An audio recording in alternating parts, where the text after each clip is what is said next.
Baik, Assalamualaikum warahmatullahi wabarakatuh. Selamat pagi, siang, dan malam Bapak.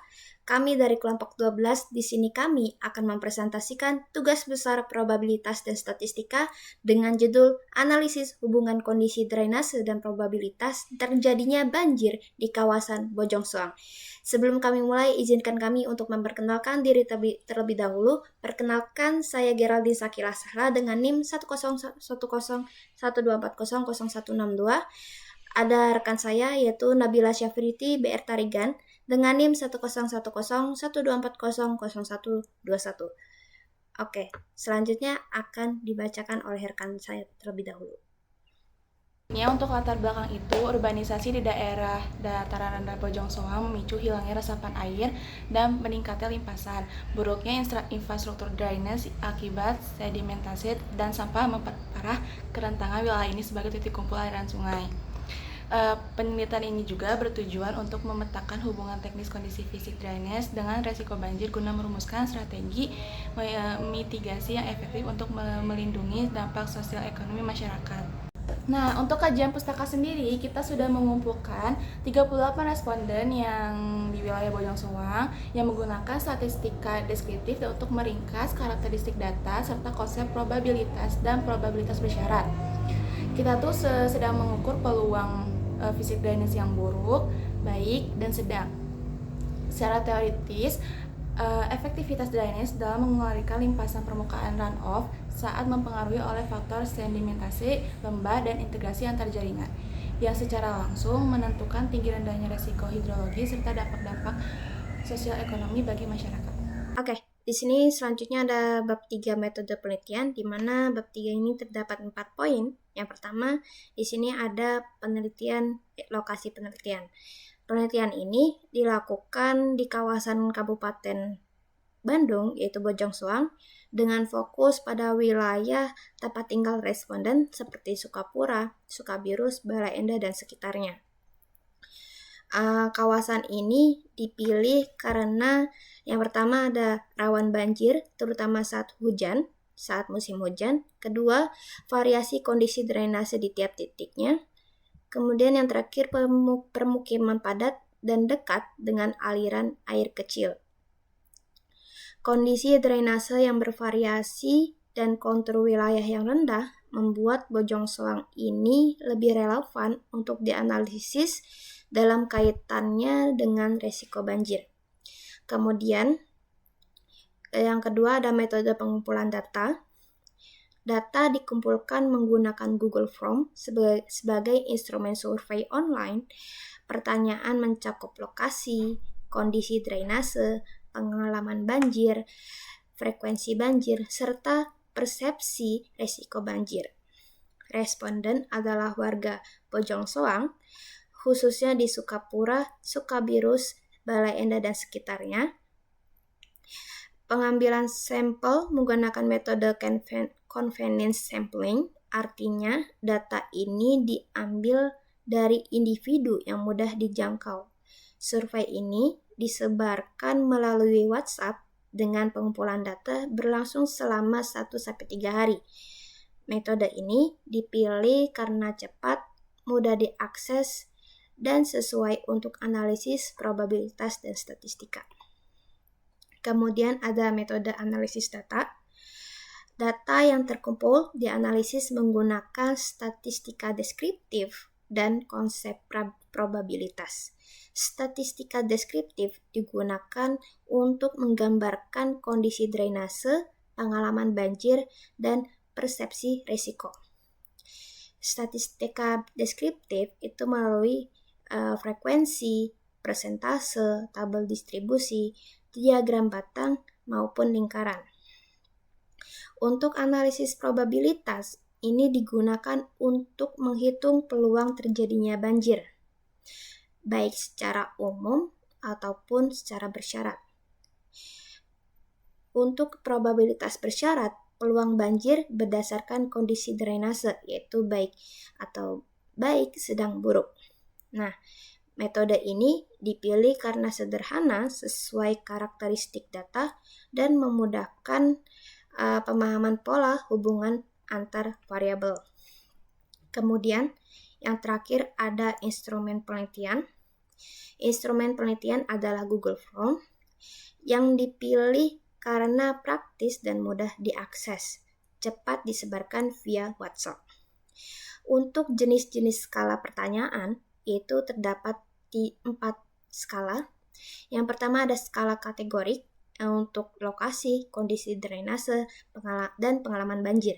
Kemudian ada skala numerik dengan kedalaman banjir dan lama waktu surut. Kemudian ada skala frekuensi, yaitu jumlah kejadian banjir per tahunnya. Kemudian yang terakhir ada skala rating atau penilaian untuk tingkat risiko banjir dalam skala 1-5. Nah, data yang terkumpul langsung dapat diekspor ke spreadsheet sehingga memudahkan proses analisis statistik dan probabilitas. Bentuk pertanyaan yang variatif ini membuat data lebih lengkap dan relevan dengan tujuan penelitian. Ini lanjut ke bab 4, pembahasan dan analisis. Yang pertama terdapat data responden.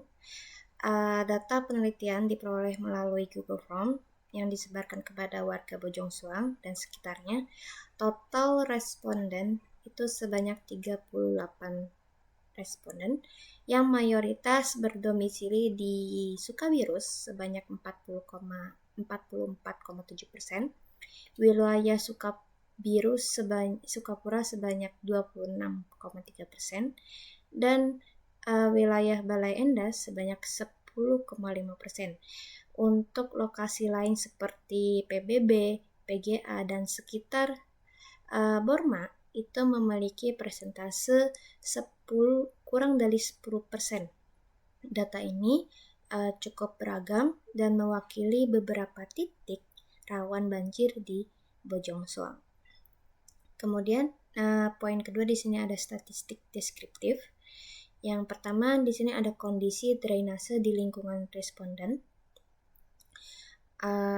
Responden menilai kondisi drainase di sekitar tempat tinggal mereka itu hasilnya drainase buruk. Buruk itu maksudnya sering tersumbat dan air sering menggenang itu sebanyak 42,1%, baik sebanyak 39,5%, dan sedang itu sebanyak 18,4%. Ini menunjukkan bahwa banyak lokasi di Bojong Soang ini memiliki sistem drainase yang belum optimal, sehingga resiko banjir ini cukup tinggi saat hujan deras. Selanjutnya ada pengalaman rumah atau kos mengalami banjir. Sebanyak 60,5% responden pernah mengalami banjir, sedangkan 39,5%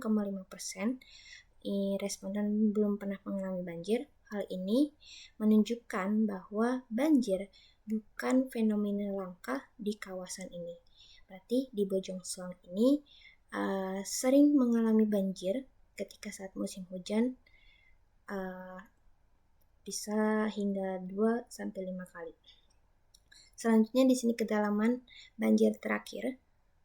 Dari 29 responden yang pernah banjir, kedalaman paling banyak itu sebanyak 5 setinggi 5 cm, yaitu sebanyak 17,2%. Namun ada juga hingga setinggi pinggul atau setinggi paha. Ini menandakan bahwa banjir di Bojong Soang itu bervariasi dari genangan ringan hingga cukup tinggi mengganggu aktivitas warga. Selanjutnya ada lama waktu banjir untuk surut.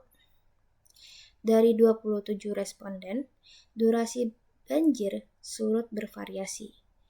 1 jam sebanyak 14,8% yang menjawab, hingga lebih 2-5 jam ini beberapa responden.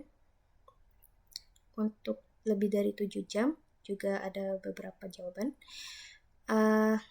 Ini menunjukkan bahwa ketika mereka mengalami banjir, mereka bisa menunggu untuk lama surutnya ada 1 jam, 2 jam, 3 jam, 4 jam, hingga 7 jam. Nah, ini menandakan bahwa kualitas sistem drainase tidak merata antar wilayah. Beberapa titik ini banjir sulit untuk surut. Kemudian yang kelima ada frekuensi banjir dalam 1 tahun terakhir. Hampir dari setengah responden yang pernah mengalami banjir mengalami sebanyak 3-5 kali banjir dalam setahunnya, dan sekitar 18% lebih mengalami dari 5 kali. 22,2% lebih mengalami 2 kali. 14,8% ini terjadi mengalami 1 kali. 44,4% ini hampir setengah untuk mengalami 3-5 kali banjir. Nah, banjir di Bojongsoang ini cenderung berulang, bukan sekali dalam setahunnya. Hampir dari 19% ini mengalami banjir lebih dari 5 kali, berarti ini menunjukkan masalah kronis dalam wilayah Bojongsoang ketika musim hujan. Kemudian ada persepsi resiko banjir di daerah tempat tinggal.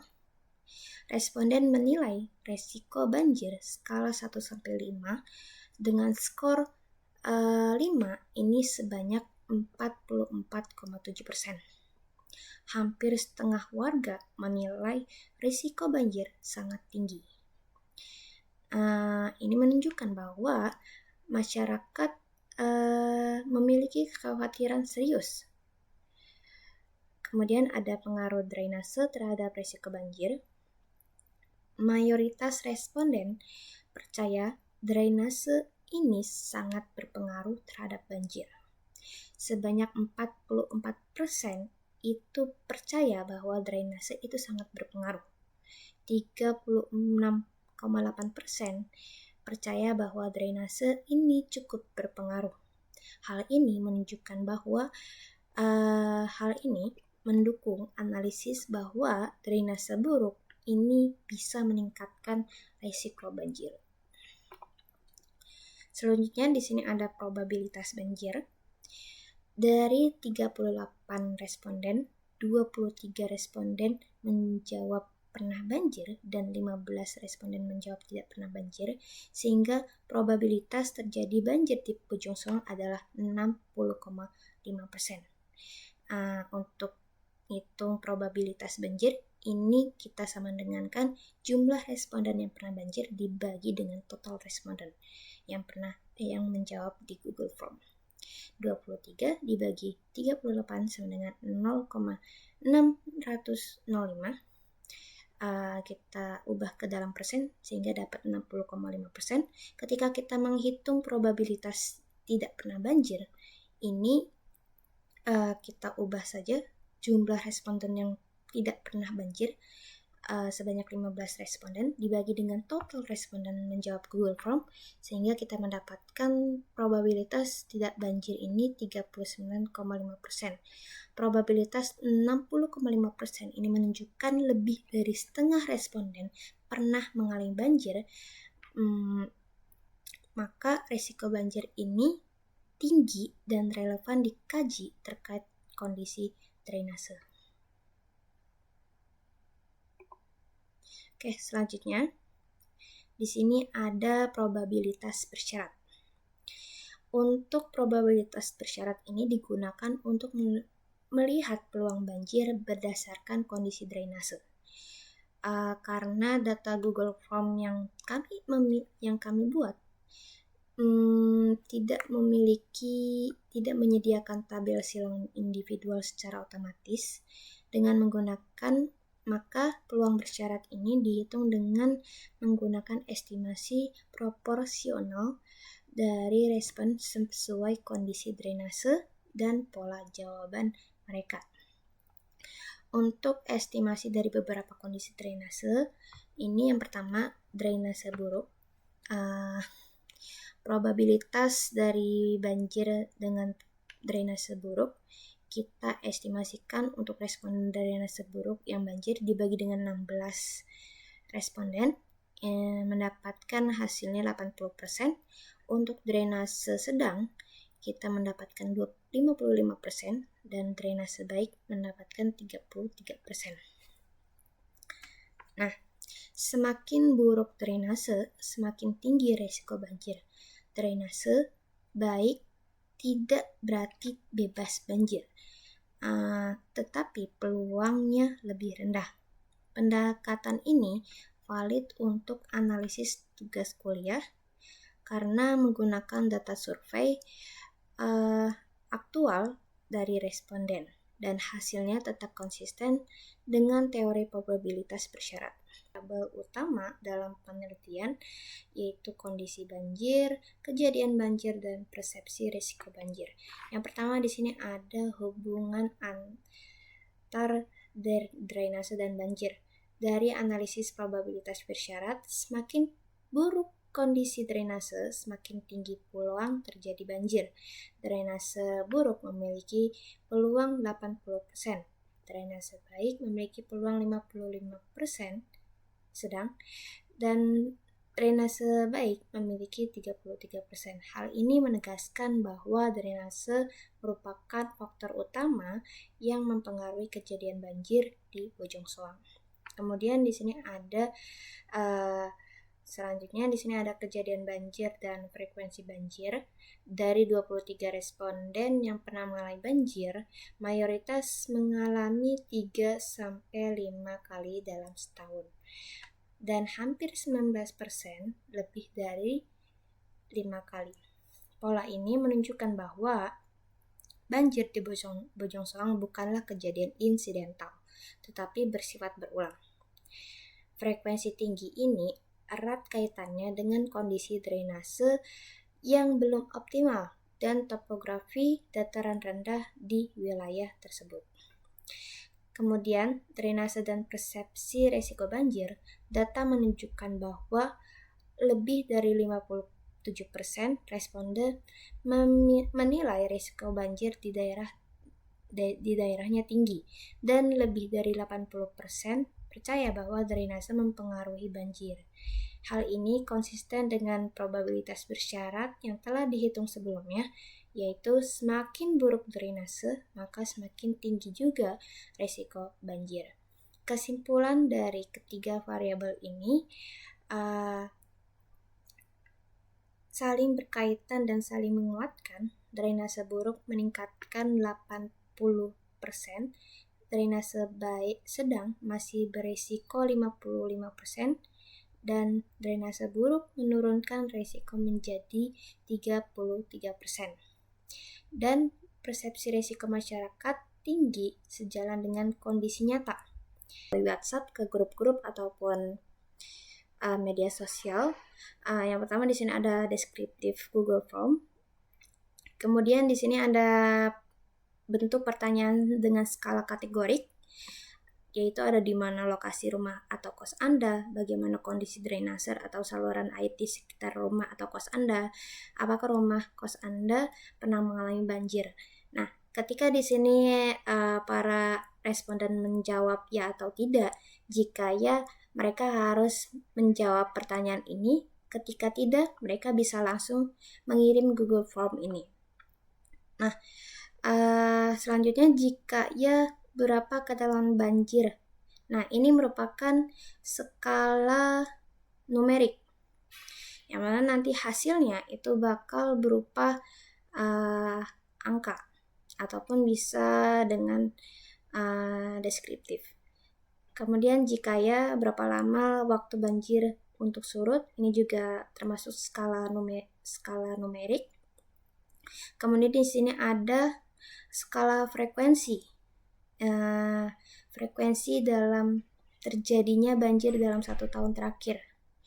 Nah, di sini ada skala penilaian atau rating seberapa besar risiko banjir di daerah Anda. Rating dari 1 hingga 5, dari sangat rendah hingga sangat tinggi. Kemudian di sini ada pertanyaan dengan skala persepsi risiko banjir, sehingga kita tahu bagaimana sih pendapat responden dengan kondisinya drainase ini, apakah mempengaruhi terhadap risiko banjir. Nah, untuk tampilan jawabannya, ini terdapat tampilan diagram lingkaran, diagram batang, juga kita bisa melihat spreadsheet yang telah kami buat. Ya, seperti ini tampilan hasil datanya. Kita bisa lihat dari timestamp-nya, pengirimannya seperti apa, dan jawaban mereka seperti apa. Kurang lebih seperti